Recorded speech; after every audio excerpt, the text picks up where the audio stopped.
rebonsoir du coup, et merci beaucoup à mes invités d'être là.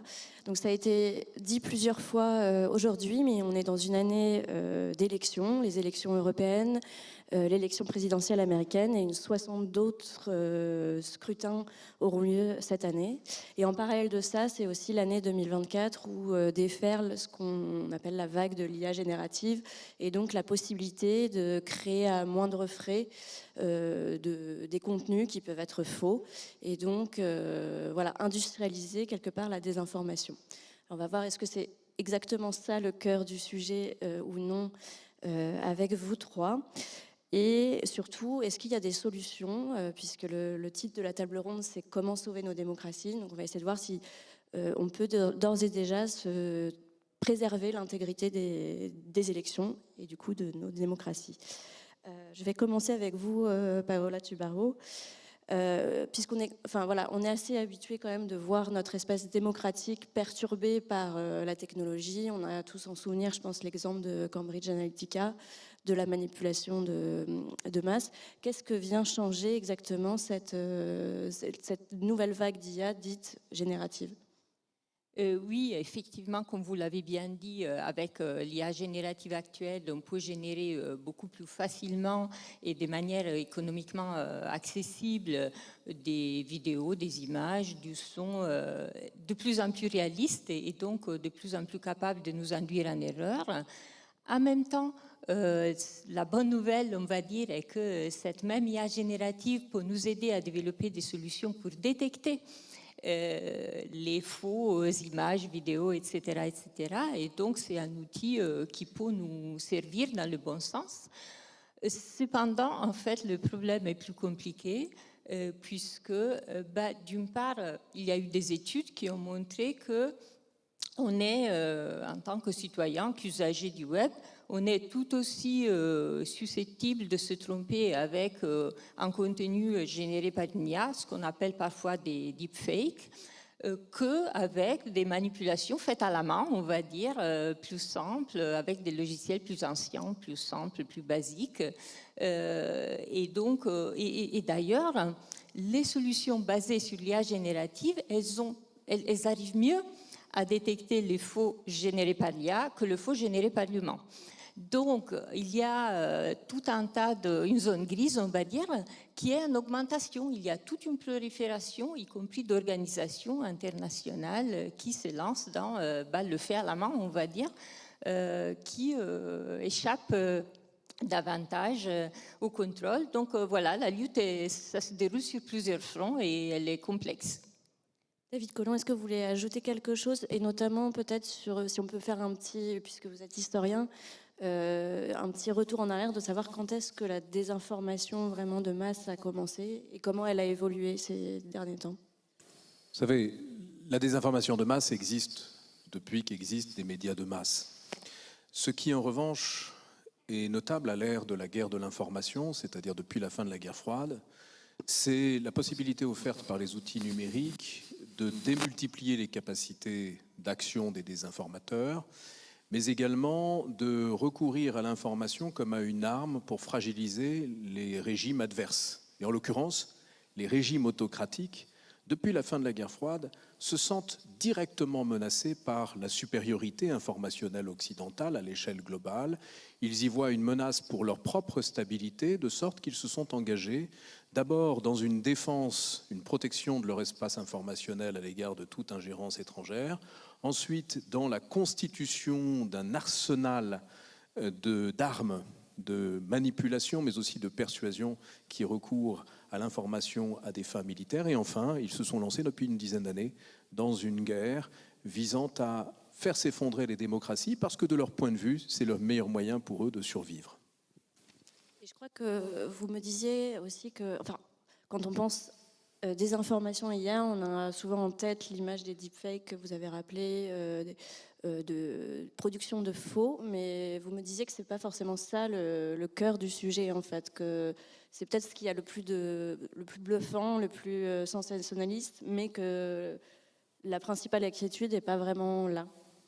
Pour commencer, je n'aime pas l'expression IA, intelligence artificielle, j'aime parler d'apprentissage profond, et le père de l'apprentissage profond, c'est Norbert Wiener, qui le premier, en 1948, avait pensé un usage militaire de l'information. Et ce que l'on constate aujourd'hui, c'est que s'il y a une révolution de l'apprentissage profond, cette révolution est intervenue il y a 10 ans, lorsqu'il est devenu possible pour des acteurs malveillants, notamment agissant pour le compte d'États autoritaires, d'instrumentaliser les plateformes publicitaires des réseaux sociaux occidentaux, américains, pour cibler des personnalités fragiles, pour semer le chaos, démultiplier les capacités de propagation de contenus malveillants. Et vous savez, cette révolution a déjà connu une avancée considérable. Si l'on regarde tout simplement les sondages d'opinion, Soprasteria a publié il y a peu de temps un sondage qui indiquait qu'un Français sur 4 était convaincu que le vaccin contre la Covid-19 avait causé des millions de morts.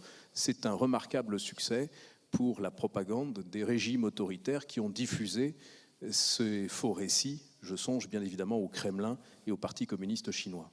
Est-ce qu'on peut rentrer un petit peu dans le détail de savoir, d'ailleurs je vous pose aussi la question de comment sont organisés, si ce n'est pas les deepfakes le problème ou la production de fausses images, quelle est la technologie, en fait, les technologies qui permettent de produire de la désinformation de manière industrielle? Ou est-ce qu'il y a une technologie spécifique? Du point de vue russe, des théoriciens de la guerre de l'information, c'est l'application à la sphère informationnelle des principes de la cybernétique, c'est-à-dire de l'automatisation de la protection d'un espace informationnel de toute ingérence étrangère, avec à l'intérieur par exemple de la Russie des systèmes automatisés de gestion de commentaires sur les réseaux sociaux pour maintenir un niveau de soutien apparent au régime, tandis que l'on crée de l'entropie à l'extérieur de son espace informationnel, en encourageant les divisions, en fragilisant la capacité même des individus de distinguer le vrai du faux. Et très concrètement, cela se traduit aujourd'hui par une automatisation croissante de toute la chaîne de production de l'information. La détection automatisée des failles, aussi bien des systèmes d'information que des failles cognitives dans nos esprits, l'automatisation de la production et la diffusion de contenu, l'automatisation de création de sites générés par l'IA. Leur nombre a été multiplié par 20 en l'espace de 12 mois, selon NewsGuard. Et enfin, l'automatisation de l'acheminement de contenu personnalisé, micro-ciblé à destination des individus les plus susceptibles d'adhérer à des récits manipulateurs et peut-être de s'engager dans des actions violentes. Il faut rappeler que la désinformation tue, elle tue un nombre considérable de gens et il s'agit de considérer cette désinformation comme une pandémie et la combattre comme telle. Merci.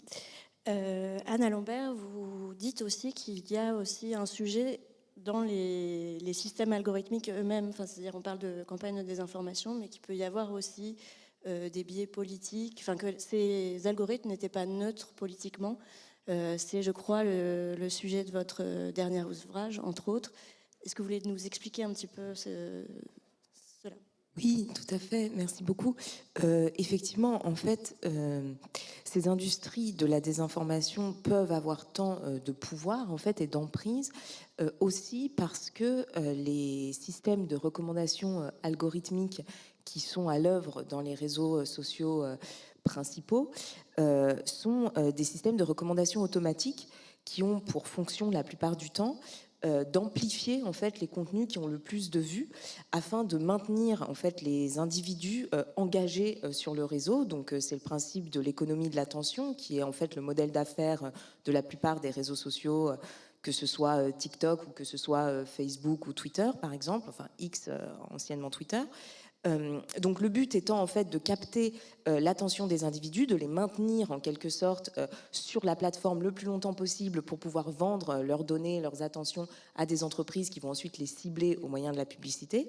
La conséquence de ça, c'est que les algorithmes de recommandation élaborés par ces grandes entreprises en fait vont amplifier en permanence les contenus les plus vus, qui sont souvent les plus sensationnels, les plus choquants, les plus spectaculaires, qui n'ont et qui, la plupart du temps, effectivement, n'ont rien à voir avec voilà, une réflexion nuancée ou une perspective qui pourrait viser, disons, la construction collective d'une vérité ou d'un savoir. Donc l'enjeu, donc évidemment, ces algorithmes-là ne sont pas neutres, ils sont conçus et produits par des entreprises privées, et ça pose un problème plus général concernant, disons, l'espace public numérique, puisque cet espace public est entièrement réglé, si vous voulez, par des algorithmes qui sont conçus et produits la plupart du temps de manière opaque par des acteurs privés, en fait. Donc, si vous voulez, ceux qui décident de quel contenu sera vu ou de quel contenu sera maintenu invisible, ce sont des entreprises qui ont, voilà, évidemment, des intérêts financiers, etc. Donc, c'est là-dessus aussi que nous, au Conseil national du numérique, on propose aussi d'agir pour changer un petit peu la donne. On peut peut-être enchaîner justement sur ce que vous proposez comme solution, parce que c'est intéressant. Je crois que c'est le fait de tout simplement de changer de système de recommandation, enfin d'avoir des alternatives en tout cas. Exactement, oui, de laisser la possibilité d'avoir des alternatives qui se fondent par exemple sur des systèmes de recommandation collaboratives, donc où vous allez avoir des algorithmes de recommandation qui vont s'appuyer non pas seulement sur la quantification des vues ou sur le caractère, on va dire, viral d'une information, mais qui vont s'appuyer sur l'évaluation par les pairs, par exemple. Donc avec un groupe de, je sais pas, de chercheurs, par exemple, qui va évaluer, juger un certain nombre de contenus. Vous pouvez avoir des médias qui vont le faire. La Tribune, par exemple, pourrait le faire et avoir son propre système de recommandation. Des organismes, je sais pas, des organisations internationales, par exemple. Vous pouvez avoir des associations, vous pouvez avoir des universités, je sais pas. En tout cas, l'idée, c'est de reconstituer des tiers de confiance, si vous voulez, mais à l'origine de la recommandation. Pas seulement dans la modération après coup, si vous voulez. L'idée, c'est que on peut baser en fait des algorithmes de recommandation sur l'évaluation et les jugements humains. Et ça peut changer complètement la manière dont l'information circule sur Internet. Mais pour ça, évidemment, il faut exiger des grandes plateformes et des réseaux sociaux qu'ils s'ouvrent à d'autres systèmes de recommandation. Vous voyez, aujourd'hui, ce n'est pas le cas, puisque par exemple, si vous êtes sur Facebook ou sur Twitter ou sur TikTok, tous les contenus vont vous être automatiquement recommandés par un algorithme qui a été conçu et produit par Facebook, par Twitter ou par TikTok. L'enjeu, c'est de changer ça. Donc, c'est ce qu'on appelle au Conseil national du numérique, en s'appuyant sur de nombreuses autres recherches qui ne sont pas les nôtres, le dégroupage des réseaux sociaux. Donc, l'idée qu'on va forcer en fait ces plateformes, ces entreprises privées, à ouvrir la fonction de recommandation à d'autres entités, à d'autres entreprises, à d'autres associations, à d'autres tiers de confiance qui vont pouvoir en fait implémenter sur les plateformes, sur les réseaux sociaux, d'autres systèmes de recommandation alternatifs, ce qui permettra aux usagers d'avoir le choix entre différents systèmes de recommandation, premièrement, donc de ne pas être téléguidés par des algorithmes complètement opaques, et puis d'autre part, d'avoir conscience qu'en fait la recommandation n'est pas neutre, si vous voulez. Et donc ça, c'est très intéressant, ça peut changer complètement notre rapport à l'information en ligne. Est-ce que le nouveau cadre légal, je pense au DMA par exemple, ou au DSA qui viennent d'entrer en vigueur, pourrait vous aider justement à faire en sorte que les réseaux sociaux s'ouvrent à ces nouveaux systèmes de recommandation ?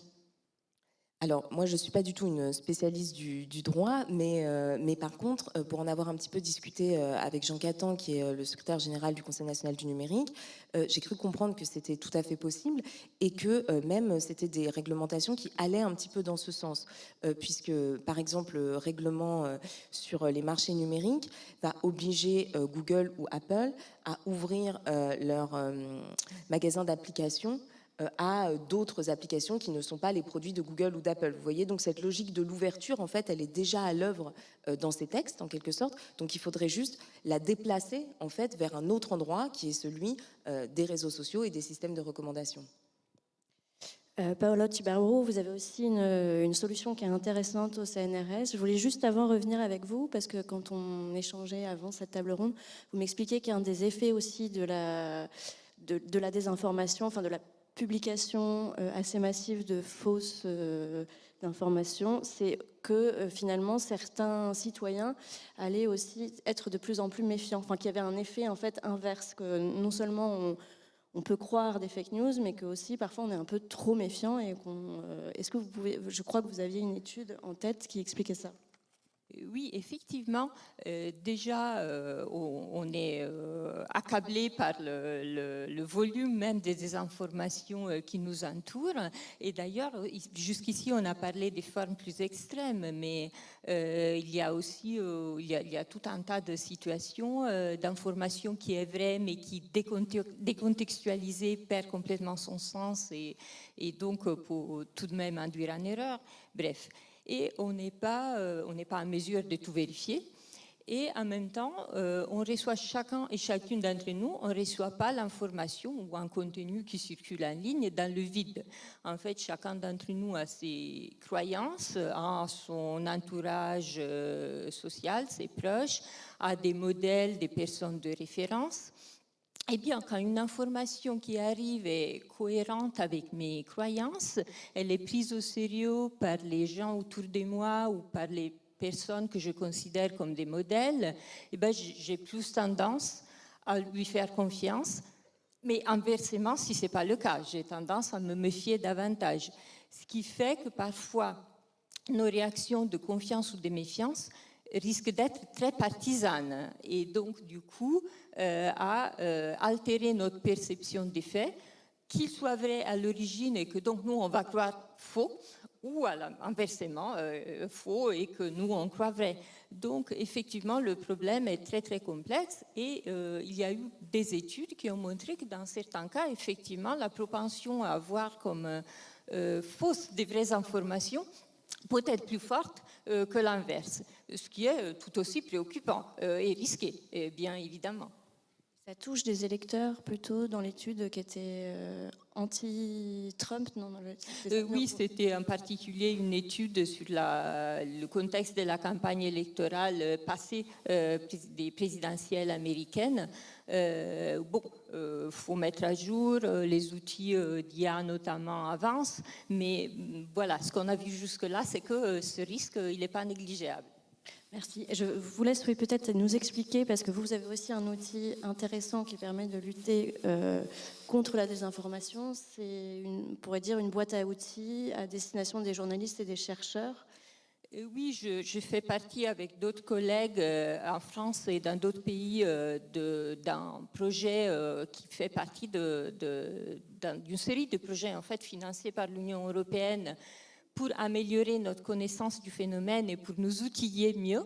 Et donc, on collabore entre chercheurs, chercheuses et professionnels de l'information, fact-checkers, journalistes, pour développer une boîte à outils qui aide en fait les professionnels surtout, mais éventuellement aussi les politiques, à faire face à ce contexte. En fait, les journalistes, ils font ça déjà, mais avec l'augmentation du volume des informations, ils doivent pouvoir passer à l'échelle.